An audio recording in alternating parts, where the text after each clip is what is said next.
The Fairly OddParents is a show that, while somewhat infamous nowadays, especially for factors outside the show, still holds a very special place in my heart. So today, instead of looking at the negatives, let's take a look back at some of the best the show had to offer in the episode A Wish Too Far. But hang on, I'm not alone on this one. I've brought along my friend and fellow reviewer Alpha J to help me on this. The first season of Fairly OddParents is a gem and provided a lot of what I would go on to love about the show in general. A Wish Too Far had a simple but engaging story that still holds up today. The episode begins with Chester, AJ, and Timmy on the bus to school, enjoying some casual banter. Off the bat, what I like about the earlier seasons, this being season 1, is that the episodes feel much more relaxed and grounded. They don't have to try to grab your attention with ADHD-style humor like season 10. Pulling out the comparisons early, I know. We meet Trixie Tang, who we learn through some pretty funny mockery from his friends, is Timmy's new love interest. Here we go again.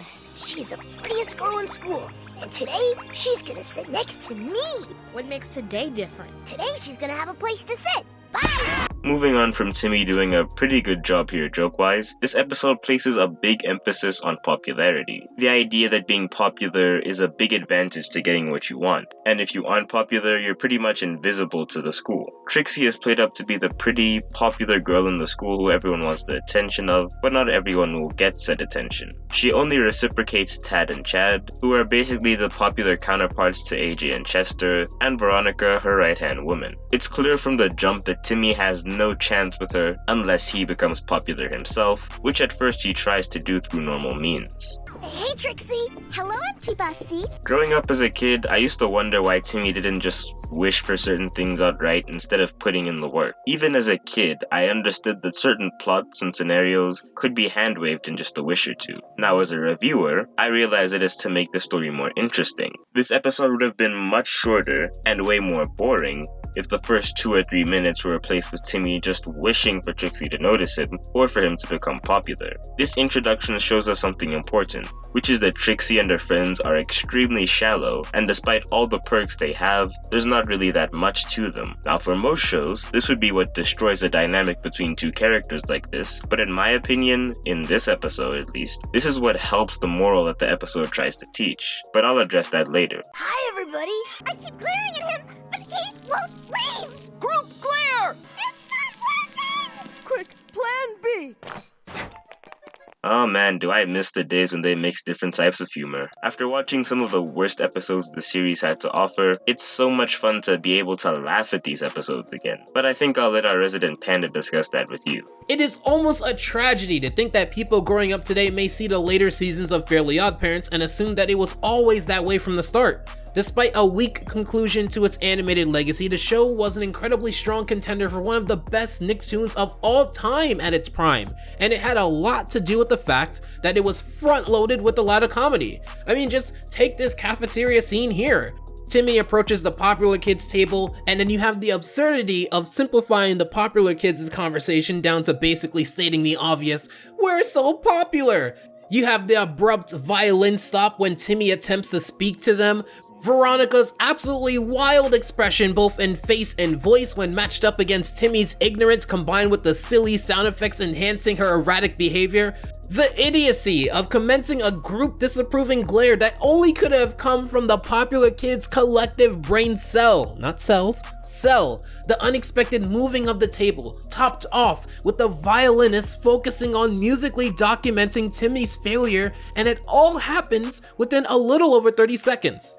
It chains these moments back to back, and you're never left with a dry period where nothing happens. Compare this to the later seasons where instead of varying their approaches, it is the exact same approach for 11 minutes that tries so desperately to retain the charm that it had, and it makes you want to jump out of a flaming bus into a super volcano and destroy the ozone layer. Thanks, Jay. Moving on from school, Cosmo and Wanda try to cheer Timmy up by bringing up their own chart saying that he's the popular kid to them. Aside from the chart being a really neat running gag, the fairies do a really good job in this episode. They act as Timmy's support this whole episode, even through the shenanigans he pulled later on. Cosmo isn't just demoted to being the one-dimensional, dumb humor character, and actually admits to loving Timmy, and acts like it. And Wanda isn't just the nagging wife, and warns Timmy about the kind of friends he'd be making if he was doing it just for their attention.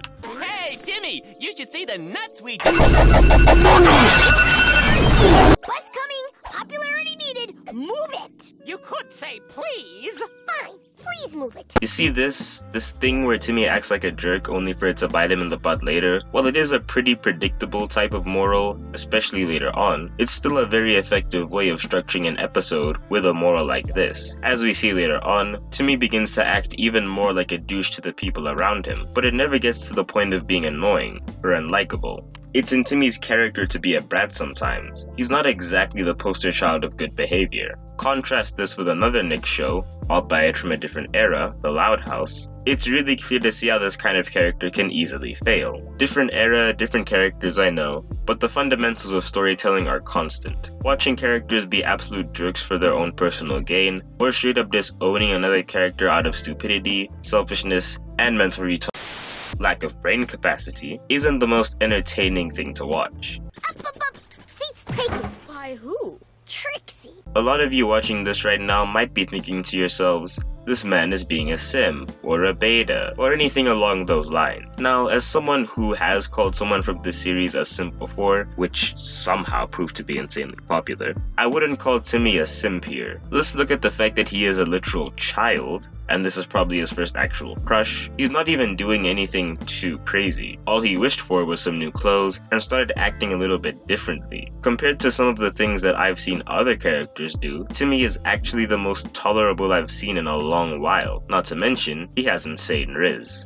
Good God, I can't believe I wrote that in the script. Wow. May I grace you with my presence? It'll be your honor. Oh, you're good. The fact that a fictional 10-year-old has more game than most of you watching this is worrying. Timmy, becoming more and more entangled in this rich kid persona, gets more ambitious with his plans. He invites the rich kids and everyone at the school to his mansion party, which would obviously be facilitated by his fairies. The reason why this episode works so well is a two-part argument. Part 1, while it's shown that being popular gets Timmy what he wants in the end, it slowly changes his personality, to the point where the audience can see the inevitable fall to come. At a certain point, you kind of sorta want to see him get his repercussions, especially for what is him essentially ditching his real friends for his fake friends, even though he did invite them to the party. But alas, it's clear he's not a homie anymore, and a new challenger approaches in the form of Elmer.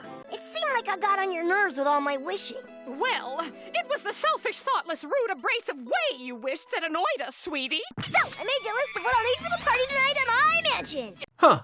And then the opposite happens. Pretty much what you think happens does happen. Timmy's wishing becomes too much, but he doesn't realize it because he's too caught up in what he wants. Again, pretty standard Fairly OddParents type of setup. Eventually, he wishes for so much that Cosmo and Wanda's wands get shut off, as he's attracted the attention of one Jorgen von Strangle. Hey, remember when the rules were actually a thing? Yeah, I fucking don't. Although flimsier than Hartman's claim that he made our collective childhoods and is going to make a streaming service, the rules have always been up to debate as to what they are and when they apply, but how they apply has always been consistent. Jorgen von Strangle, who makes his first appearance within the show, not counting the Oh Yeah cartoons, and if your first thought was to correct me and mention the Oh Yeah cartoons, you need the nerd emoji hanging over your head for the next few days. He appears more as an enforcer here, despite his character being dramatically changed and being more casual throughout the seasons. It's both so alien here, yet so fitting for a guy with his shape, his voice, and his attitude towards unruly god kids. I did find the aspect of being sued for godparents you didn't technically ask for kinda crazy, but you know what? Let's see where this goes. Timmy Turner, is it true over the last few days you wish for new clothes, jewels, and a new house in order to obtain new friends? Yes. Ah! Your witness. OGs of this channel will remember my review of Timmy's Secret Wish, where I made a point to ramble about the part where Cosmo was Timmy's defense lawyer, which wasn't handled very well. It made Cosmo look like the dumbest brick, who didn't care if he lost Timmy, and was in general pointless and just very annoying. The reason why this episode did it well, but the special didn't, was the simple fact that Cosmo was still given likable traits, and he was still funny. Timmy is also deserving of what he gets here, as he was being ungrateful and selfish. So again, seeing him punished, and the episode acknowledging his flaws makes sense. The stakes here weren't that high like in Timmy's Secret Wish as well, so this episode also benefited from that. Timmy Turner, you lose your godparents. Wait. Wait, what the fuck? It really must have been a while since I've seen these episodes, because this to me felt like something I would have only seen in a special or something. Once again, when you actually follow the rules of your show, you get more impactful moments and overall better episodes. Timmy, obviously sad that he's lost his fairies, realizes that all the stuff he's wished for, the popularity, the attention of his crush, wasn't worth losing what were essentially parents to him. And I know I'm deep into the script, but let's talk about the second reason why this episode actually works. I don't have a mansion or a party or any of that stuff. I just faked it to get you to like me. But I want friends who like me for who I am, not what I have. I want you to think about everything we've seen so far, specifically about the popular kids. Apart from being rich, can you tell me anything else about them? Any distinct character traits or moments? No? Exactly. Many people can find themselves in Timmy's shoes, desperately craving validation or attention, and often faking their personalities to get that. But oftentimes, it just isn't worth it, because of exactly what I just said. There should be no reason as to why he went through all the trouble of doing this, which is accurate to the real world. We can often be blinded by what seems like a good deal, but in reality isn't worth what you're giving up in the process. In Timmy's case, it was a girl who realistically would never get with him, even with magic on his side, which is made clear in episodes like this one. This is why Fairly OddParents was great. It was able to make an episode with great humor, likable characters, and morals that were applicable to anyone of any age demographic. That's why these early episodes are so timeless. I think it was really sweet the way you stood up for your friends, and I better do this quick. Wow. This could have been so much more. I'm not crazy about ships, as you may or may not know, but if they handled this better than they did in later episodes, this could have been one of my favorites. Jay's talked about this in 2 reviews, so go watch those if you want to hear more. It's pretty much what I think. Timmy's noble deeds at the end are enough for the judge, and Jorgen, reluctantly, to rule in favor of Timmy, and he gets his fairies back. Unfortunately for Timmy, Jorgen is an absolute op and decides as punishment, he should have a boil like Elmer. Kinda random, but hey, it is still pretty funny. The episode ends with Timmy throwing a party for Cosmo and Wanda as a thank you, and that was a wish too far. Classic Fairly OddParents can never be replaced. The episode has a really good moral, Timmy proved himself as a really solid character who was really entertaining to watch, and Trixie was actually okay. Her part at the end was actually one of the best parts of the episode. Shame her character got shafted the way it did. It had so much potential. Trixie's character to the Fairly OddParents lore and fanbase was like dangling a carrot that was just out of your reach. At any point, you could have subverted her archetype or provided more of her character within the show in a more meaningful way, and yet it always felt like we didn't get enough of her. We didn't learn enough about her. I guess fanfictions and theories will have to suffice. Once again, big thank you to Jay for making an appearance in this video. Check out his stuff if you haven't. He's an absolute legend. Thank you for watching. Click here to see another Fairly OddParents review. Subscribe to the channel. Have a good day, and take care.